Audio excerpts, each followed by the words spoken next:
the sound of all of us. This is the sound of all of us.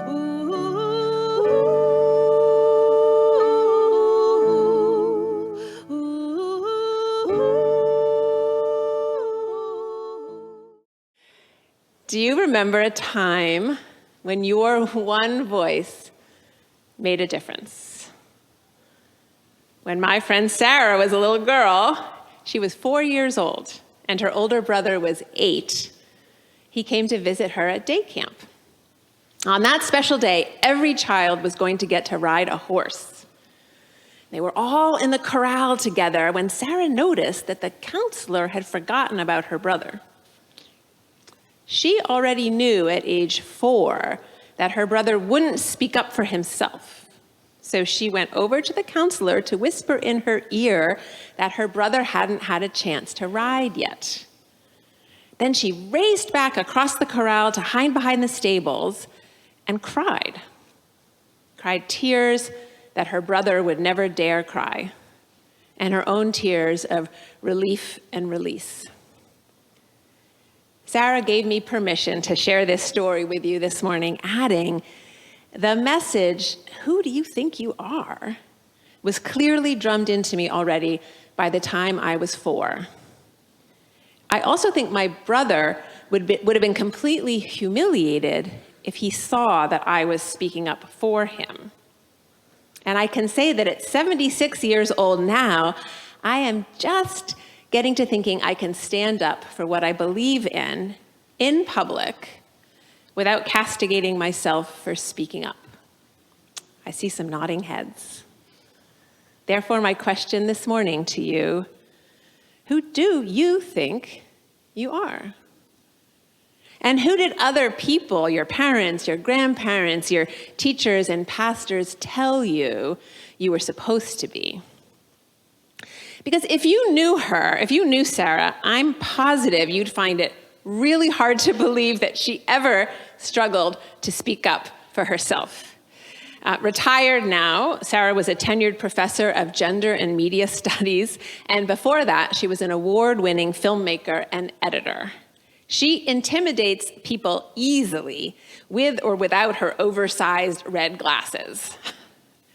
And she's not ashamed to say that she pursued success and the power and influence it gave her. Sarah is without a doubt a powerful woman. Still, I believe her story, and her story inspired me to think more deeply about when and why we do or don't feel empowered. Especially in the world today, when we've broken through so many barriers to empowerment, and when our country so badly needs us to speak up and share our message of love beyond belief, like Mari in our story this morning. So what voices in your head inhibit you?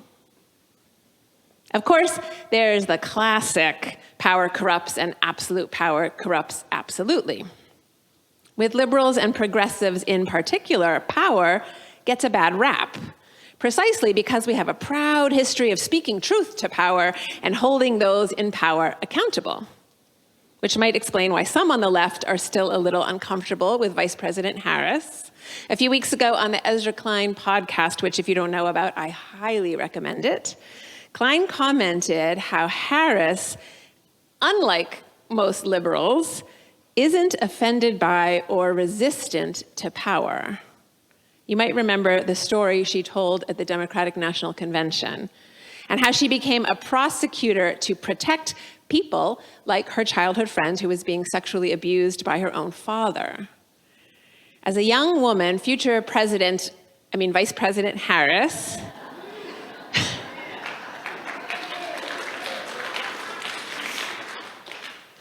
first sought power to protect and defend her values and to seek justice for people like her friend who had suffered harm at the hands of others. Even as Sarah, at age 4, used the power of her heart and her words to make sure her brother was included. It turns out power isn't inherently evil. Power is simply inherent. Take that one home with you. Power isn't inherently evil. Power is simply inherent. I spend my Friday mornings these days with my 2.5-year-old granddaughter, so I know whereof I speak. I don't want you anymore, Joey tells me when she's not getting her way. And with her mom the other day, she came out with, "Stop trying to control me, Mom."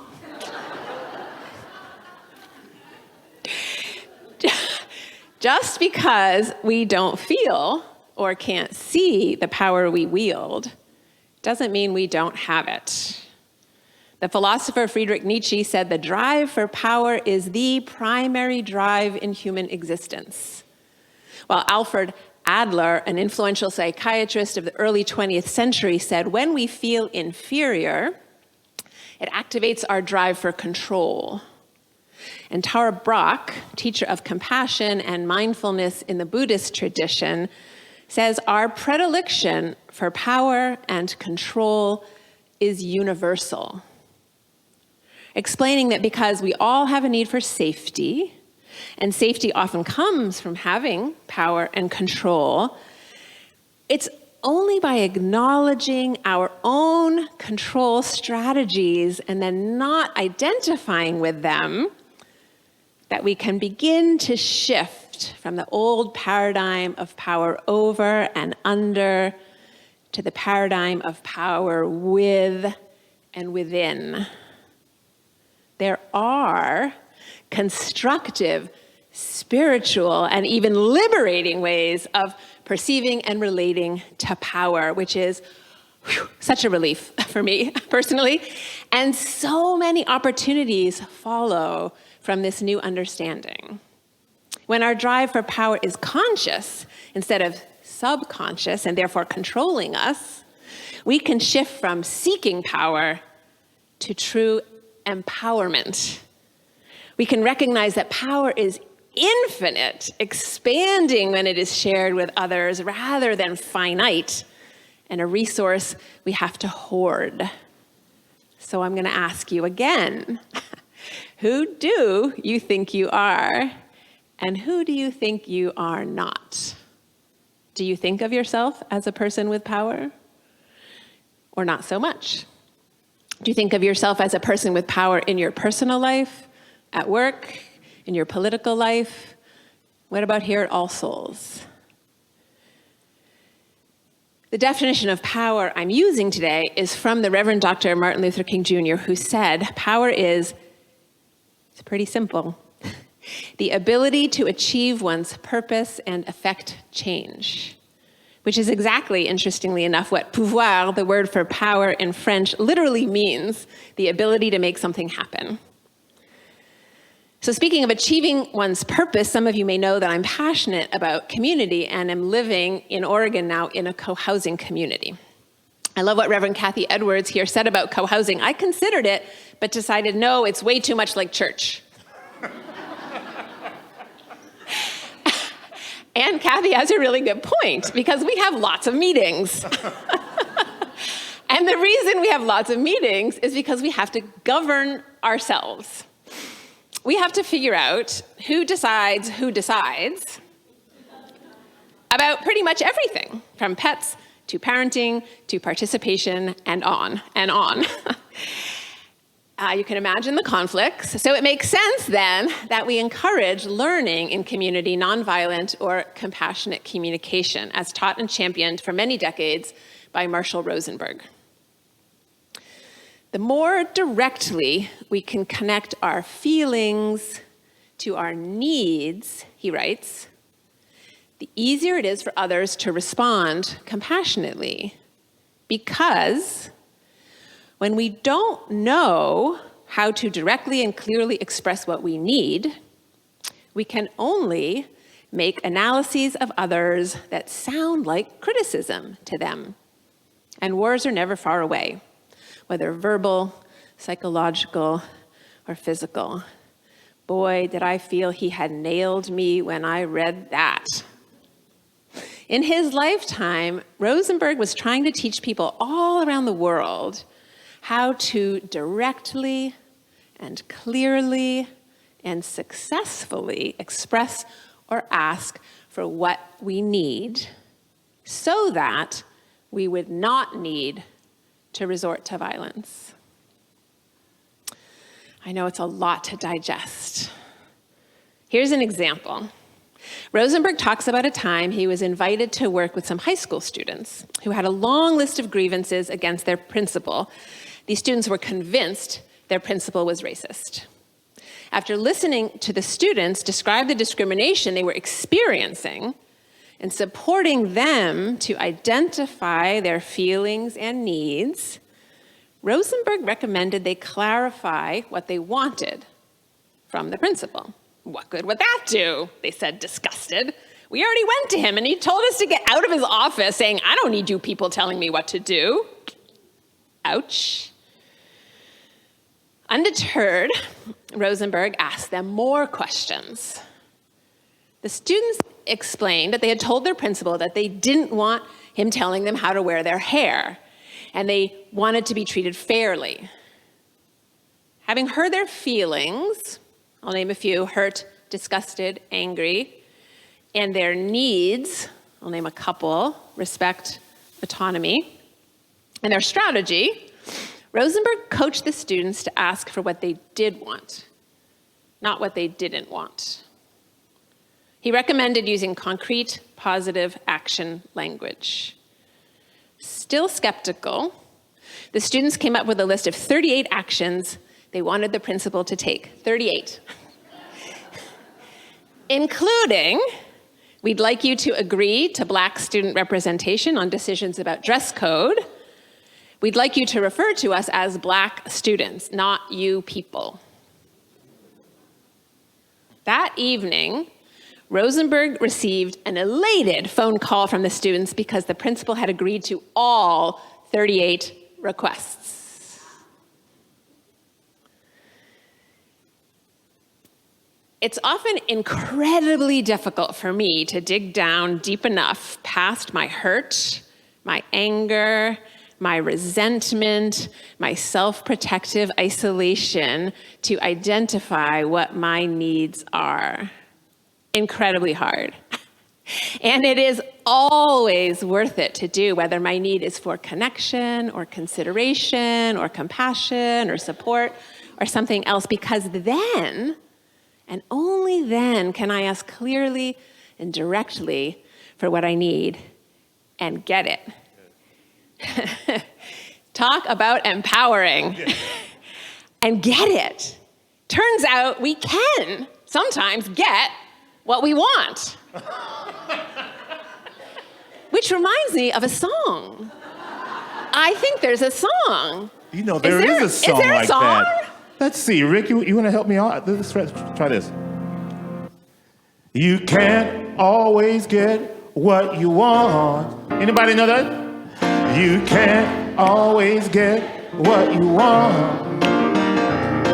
You can't always... Hold on. Wait. Hold on a bit. Those are the old words. Yes. We need some new words. So what for do you today, like, you can sometimes get what you want. You can sometimes get what you want. You can sometimes get what you want.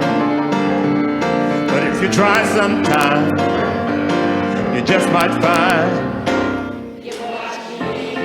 Yeah! I like those words. Like those words? Thank you. I'm bringing these guys back to Oregon with me, by the way. Sorry. I wish. Getting what you want matters a lot in this moment in history, because so many of you, if not all of you, are power with and within, and not power over under kinds of people. Do you hear me? You are people who value mutual trust and respect, transparency, equity and inclusion, critical, evidence-based thinking, and justice for all. You are. Like Marie, you know love is powerful beyond belief. I really want you to get what you want. So what's holding you back from being fully empowered? At our social justice revival here yesterday, many people present, members and leaders at All Souls, resonated with Marie in our story, sharing her initial concern that their actions wouldn't be heard or seen or make a difference. Someone or some experience in their past influenced who they think they are and who they think they're not.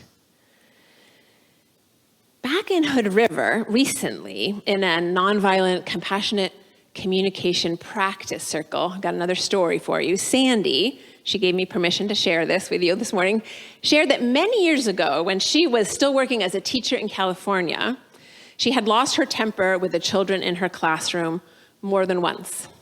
We'd been discussing the difference between punitive and protective force. Protective force being, for example, grabbing a child before they run into traffic, versus punitive force, which might be making a child feel ashamed or afraid rather than them teaching them or showing them a better way. As Sandy tearfully shared her remorse, I was so surprised, super surprised, to learn that this kind, thoughtful, and generous woman was still carrying her pain about ways she had misused her power over the children in her classroom many years ago. I was so surprised that her shame was still preventing her from feeling confident and at ease with children in our community, and sometimes even with her own grandchildren. Who do you think you are? When I served this congregation, Reverend Marlin used to talk about BP's armies of volunteers. I hope he's laughing at home. He said my superpower was my ability to inspire people to step up and into positions of power within the congregation and beyond our walls in the city of Tulsa. With time, I have realized that my superpower comes, as it does for all superheroes, not from a natural strength, but from one of my core weaknesses, my insecurity. I suspect I have enjoyed encouraging others to step into their full power, partly because I have long resisted doing so myself. I long resented and resisted the reality that being alive means navigating and negotiating power. That's what held me back. What's holding you back? What if, like Sandy, some of you are hesitating to say yes because of guilt or even shame you feel about ways you have misused or even abused your power in the past? Some of you may have been told long ago by someone very close to you, someone wielding power over you, who in the world do you think you are? Way back when, you probably didn't answer, I'm someone who's figuring out what to do with the power I have. But I hope you'll consider that for your answer if and when you get asked that question again. I'm someone who's figuring out what to do with the power I have. Remember that definition of power from the Reverend Dr. Martin Luther King Jr. Power is the ability to achieve one's purpose and affect change. Well, I think with my whole being that All Souls is an optimal place to achieve one's purpose and affect change. And I can personally testify to that. And this mandate to become more fully empowered, more fully yourself, more fully self-realized is not just a call to be a social justice warrior in a world on fire. It is the deepest spiritual call of all. It is the deepest spiritual call of all, because there's only one thing God is really calling you to, and that is to become more fully yourself. Which is why before his death, Rabbi Zusia said, in the coming world, they will not ask me, why were you not Moses? They will ask me, why were you not Dan Piazzolla? No, they will, they will ask me, why were you not Zusia? Becoming more fully ourselves means finding ways to forgive ourselves for words and actions we regret, for ways we use power inappropriately, and beginning again in love. Because power is not inherently evil. It is simply inherent. There is power in Joey's no. No, I don't want to brush my teeth. No, I don't want to go to sleep. And there's a deeper power in the requests from students who figured out what they wanted and needed and were able to articulate that. That, yes, when we find it within, generates a power that is aligned with the greater good or with God and with love beyond belief. God wants you to find your yes. The world wants you to know what your needs are and learn how to ask for those needs to be met. From Rosenberg and Nonviolent Communication again, because people whose needs are met are confident, comfortable, curious, optimistic, thankful, joyous, fulfilled, trustful, and ready to serve. People whose needs are not met are angry, annoyed, discouraged, distressed, uncomfortable, frustrated, impatient, irritated, and are reluctant to serve. The world wants you to know what you need and to see what it needs. So together we can, paraphrasing Dr. King, go and make it happen. Sarah needed justice to be done that day so long ago at camp, so for fairness' sake, she risked her brother's ridicule and the counselor's rejection. She knew her own power then, and at 76, retells the story, I believe, to remind herself that she was and is powerful beyond her deepest doubts, just like you and me. As Rabbi Hillel said, if I won't be for myself, who will be? If I'm only for myself, what am I? If not now, when? Know yourself, know your power, use it, and be ready to say yes, Nancy Pelosi says in her new book, The Art of Power. There's no safer place in the world to experiment with power with and within than All Souls. And again, I speak from experience. And the world needs you to be fully empowered. All Souls needs you to be fully empowered. My granddaughter needs you to be fully empowered. The flowers, the forests, and the firefighters need all of us to be fully empowered. The children going to bed hungry in Tulsa tonight need you to be fully empowered. There's so much opportunity to grow more fully empowered right here at All Souls. So I hope you say yes this year. May it be so. Amen.